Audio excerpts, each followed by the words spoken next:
선생님 안녕하세요. 안녕하세요. 반갑습니다. 자기소개 부탁드릴게요. 저는 한국에서 20년 동안 근무를 했고요. 퇴직 후에 캐나다로 이민 가서 10년 동안 직장 생활을 했다가 퇴직한 김종섭이라고 합니다. 저는 64년생입니다. 제가 플라스틱 생산 제조업체에 있었기 때문에 판매 이런 영업 총괄을 했었습니다. 그때 당시에 이사였었습니다. 10년 전에 직장생활 하셨을 때랑 와서 보시니까 선생님을 대하는 사회적 시선 이런 부분들이 어떻게 바뀌었나요? 이민 갔을 때는 51살이죠. 캐나다에서 사실 50대를 보낸 거죠. 그리고 몇 년 차이로 60대 반열에 올라간 거죠. 그때는 제가 직책도 있었죠. 지금은 60대라는 시선, 곱지 않은 시선, 이 나이에 대한 시선, 그런 거에 대한 자존감이라든가 이런 것들이 많았죠. 사실 그런 거 생각 안 하고 왔거든요. 그래도 사람인지라 그런 것들이 쌓여가더라는 얘기죠. 차츰차츰 스트레스가 되어가는 것도 있더라고요. 느끼셨던 상황이 있으셨어요? 60대라는 것이 면접 과정서부터 시작이죠. 60대는 스펙이 필요가 없어요. 아무리 좋은 스펙도 저뿐만 아니라 어떤 분들도 60이 넘어서 좋은 스펙을 가지고 회사를 가도 그 스펙에 전문지가 아니고서는 그 스펙에 상응한 직무를 주지를 않을 거라고 생각을 하거든요. 그러니까 야 너는 전장에 가서 이 일만 이 나이에 시켜주는 것만 해도 감지덕지라는 개념들을 많이 갖고 있더라는 얘기죠. 거기에서 생겨나는 좌절감 같은 거 너무 컸죠. 그게 상처겠죠. 한국에 안 왔었다면 그런 상처들이 없었겠죠. 알고는 왔는데 그 정도일지는 몰랐죠. 아는 분을 통한 기업의 취업이라는 거는 그래도 조금은 대우를 해주지 않을까. 내 스펙을 조금은 인정을 해주지 않을까라고 생각했는데 자기네들 이익적인 거를 먼저 챙겨가더라는 얘기죠. 결국 원하시는 취업은 못 하신 건가요? 그렇죠. 결정적인 이유가 뭐라고 생각하세요? 결정적인 이유는 너무나도 지나친 나이에 대한 사회의 시선이 틀에 박혀 있다는 얘기죠. 그리고 말로는 브라인드 채용 문화가 구축이 돼 있다고 하더라도 성별을 이력서에 표시를 해야 되잖아요. 그러면은 누군가를 통해서 재취업을 하지 않는 이상 취업을 할 때 면접 기회가 오겠습니까? 안 오겠습니까?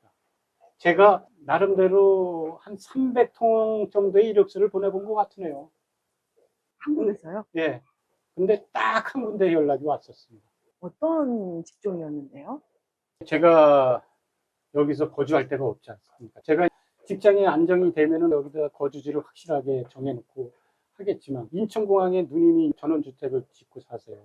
그래서 한국 생활이 안정될 때까지는 누님 집에 와서 살면 어떻겠냐고 누님이 제의를 많이 하셨어요. 그래서 공항 일을 검색을 해본 거예요. 공항 관리 공단이 아닌 하청업체들이라든가 협력업체들 그런 데서 연관된 일들이 굉장히 많더라는 얘기죠. 그 중에 한 군데에서 연락이 왔었습니다.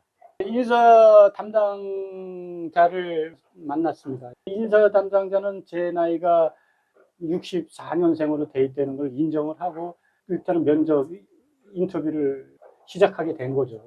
인사 담당자가 어떤 일인지를 한번 보고 인터뷰를 하는 게 좋지 않겠습니까? 그래서 거기는 비행기 기내 탑승객들의 쓰는 용품들을 공급해주는 회사죠. 보안 구역내를 통과해서 현장을 갔더니 물품이 굉장히 많아요. 탑승객이 써야 될 물품이 너무 많은 거야. 근데 거기 실장님이라고 딱 소개를 저한테 해주더라고요. 인사 담당자가. 실장님이 여자분이었었는데 저를 보더니 인상을 확 쓰는 거예요. 인사도 안 받고. 제가 나이가 그렇게 들어 보이나? 나이가 몇 살이나 되세요? 그래요? 60인데요. 그랬더니 인상이 찌부러져 있어요. 그러더니 저기 있잖아요. 저 물품이 한 300가지 되는데 저거 다 기억해낼 수 있겠어요? 그러는 거예요. 시켜만 주시면 3시간이면 기억해내겠습니다. 제가 얘기를 했어요. 오기로. 그랬더니 저쪽에서 젊은 친구가 수레로 해갖고 뭐를 나르고 있어요. 저 친구 들은 지 얼마 안 됐는데 허리가 아프다래요. 젊었는데도. 아니 저 젊은 사람하고 저하고 같습니까? 단지 나이만 비교하시면 안 되지 않습니까? 저는 인사 담당자가 나이를 통과해가지고 인터뷰를 요청해서 온 건데 왜 나이를 갖고 그러시죠? 이건 뭔가 잘못된 거 아닙니까? 그래서 저쪽 근데 이게 귀에 안 들어와요. 그래서 제가 한 가지만 더 여쭤볼게요. 실례지만 올해 몇 살이세요? 그랬더니 65년생이랍니다. 그 저하고 한 살 차이거든요. 이제 퇴직을 앞둔 여자분이에요. 그분이 그렇게 나이를 갖고 따지더라는 얘기죠. 그러니까 제가 할 말이 없는 거예요. 그래서 예, 감사했습니다. 그리고 제가 나왔어요. 그 인사 담당자한테 전화를 해서 불렀죠. 이게 뭡니까? 당신이 나이에 대해서 통과를 시켰고 면접을 하는데 저쪽에서는 지금 나이가 많다고 얘기를 하는데 이건 아니지 않습니까? 거기에 상처를 입었죠. 야, 대한민국은 더는 60대가 술자리가 없구나. 그거는 뭐 하시는 분이셨어요? 그분은 실장이라고 하는데 30년 됐는데 제가 그 얘기를 했네요. 아니 실장님도 나이가 많으신데요, 만만치 않으신데요, 이렇게 얘기를 했더니 뭐라 그랬지 아세요? 저는 30년을 여기서 근무해 왔습니다. 자기는 경험이 있다는 얘기고, 너는 이제 나이 먹어갖고 대등한 관계를 가질 수 없는 관계 아니냐, 뭐 이런 거 아니겠어요? 저는 64년생이에요. 1년 차이죠. 내년이면 그 여자분은 퇴직 연령이거든요. 그 회사 총괄하는 인사 담당한테 메시지를 전달하고 사과를 받았습니다. 전반적인 걸 경험하시면서 어떤 생각 드셨어요? 나이가 되돌아갈 수만 있다면 10년만, 딱 그 생각이었어요. 10년만 되돌아갈 수 있다면 정말 잘할 수 있을 텐데, 근데 이제는 낙인이 찍혔어.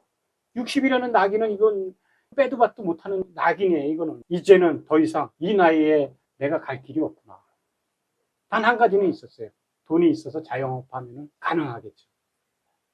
이미 많이 겪으셨을 수 있을 일이거든요. 그분들한테는 어떤 얘기 해주시고 싶으세요?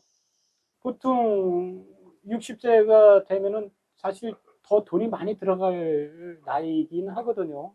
노후 준비도 해야 되고, 바짝 벌어갖고 바짝 노후 준비를 해야 될 나이란 말이죠. 그 전에는 이제 애들 이제 교육시키고 막 장가 보내고 그랬던 또 시간들이 있었기 때문에 이제 경제적으로 추척해 놓은 것들이 없기 때문에.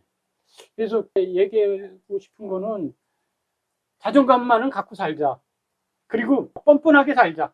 한국은 뻔뻔하면 된다는 생각이 들더라고요. 뻔뻔해야 여기 가서도 막 뻔뻔하게 밀어붙이고 하면서 자기 거를 챙겨 먹을 수가 있잖아요. 근데 알량한 자존심 때문에, 이목 때문에 뻔뻔스러움이 없잖아요, 보통들. 근데 뻔뻔스러우면 되겠더라고요. 저는 못하겠더라고요. 말로는 하는데 아직 익숙하지가 못합니다. 그게 제 단점입니다. 좀 노력을 해야 되겠죠. 그래야 저도 사니까. 보통 제공되는 처우 수준이 어느 정도였나요? 여기 한국이요. 네. 수준까지 얘기할 수 있을까요? 무조건 책정되어 있잖아요, 금액이. 얼마를 원하세요? 희망 연봉이 없어요. 그냥 무조건 이거 제시하고 아니면 말고 이거예요, 전부. 그러니까 월급으로 따지면 200만 원에서 250만 원, 그 이상이 없어요. 근데 300만 원 준다는 데도 있더라고요. 근데 그건 6일금 뭐 좀 이렇게 힘든 일 이런 것들이더라는 얘기죠. 아직은 열악한 환경이더라고요. 그러면 소기의 목적은 달성하신 건가요? 달성 못했죠. 왜? 다시 돌아가야 되니까. 여기는 이제는 포기를 해야 될 것 같지 않나라는 생각을 해요. 이제 은퇴를 하고 나면은 여기 큰아들이 사니까 가끔 여행 모드로 와야 되겠지. 또 가서 생활하다 보면 아직은 그래도 활동할 시기이기 때문에 기회를 또 잡으려고 노력을 할 수 있어요. 왜? 좀 멀리 있더라도 리모컨 작동을 할 수 있는 시대이지 않습니까? 그래서 다시 한번 도전을 해볼 생각은 있는데 집에서는 그 생각을 알고 있다면은 실망스럽겠죠. 완전히 한국에 대한 미련을 다 증식시켜버리고 온지 알고 있는데 또 갈등을 하고 고민을 하고 또 방황을 하면 안 되지 않습니까? 저 10년 동안 방황 많이 했거든요. 그걸 아내가 너무 힘들어 했거든요. 그걸 참아준 아내한테 되게 감사하죠. 다시 돌아가셔야 되잖아요. 네. 어떤 마음 드세요? 뭐 담담합니다. 제가 10년 동안 생활했던 데이기 때문에 낯선 곳은 아니죠. 또 제 집이 있잖아요. 네? 더 이상 짐을 싸지 않아도 되는 집이 있지 않습니까? 캐나다 한 달 생활비는 어느 정도 들어가나요? 한 달 생활비는 가족 수에 따라 틀린데 지금은 아내와 단둘이 살고 있기 때문에 한 250만 원에서 한 300만 원 정도 든다 그러더라고요. 캐나다는 나이에 구분이 없지 않습니까? 둘이서 일을 하죠. 일을 하면서 어렵지 않게 충당을 하죠. 파트타임도 있고 풀타임도 있고 종류는 여러 가지가 있거든요. 파트타임은 2개, 3개 가지고 일을 할 수도 있고요. 흔히 옛날에 그런 얘기들 하죠. 직업들을 몇 개씩 갖고 일을 한다고. 이제 그런 개념이죠. 보통 우리나라 사람들은 저축을 하고 살아야 되고 통장에 얼마가 있어야 되는가 아냐 그래서 그걸 어떻게 충당하냐 이런 질문이 있는 것 같아요. 근데 캐나다 가 보니까 제일 놀랐던 거는 사람들이 통장에 돈이 없어요. 캐네디언들은. 우리는 불안해서 못 살거든요. 그러면 꾸준히 일을 해야 된다는 얘기거든요. 일이 끊기면 굶어 죽거든요. 근데 걔네들은 그 걱정이 없어요. 그게 생활화가 돼 있기 때문에. 통장에 몇백만 원도 없는 거예요. 문화가 틀리더라는 얘기죠. 그냥 닥치는 대로 사는 거란 얘기예요. 그래서 먹고 산다는 얘기죠. 캐나다에는 정년이 어떻게 돼요? 제가 볼 때는 그 공무원들 같은 경우를 빼고는 특별한 사기업 이런 거는 정년은 없다고 생각을 하거든요. 나이가 있어도 능력만 있으면 대우받는 사회이기 때문에 특별한 정년은 없는 걸로 알고 있습니다.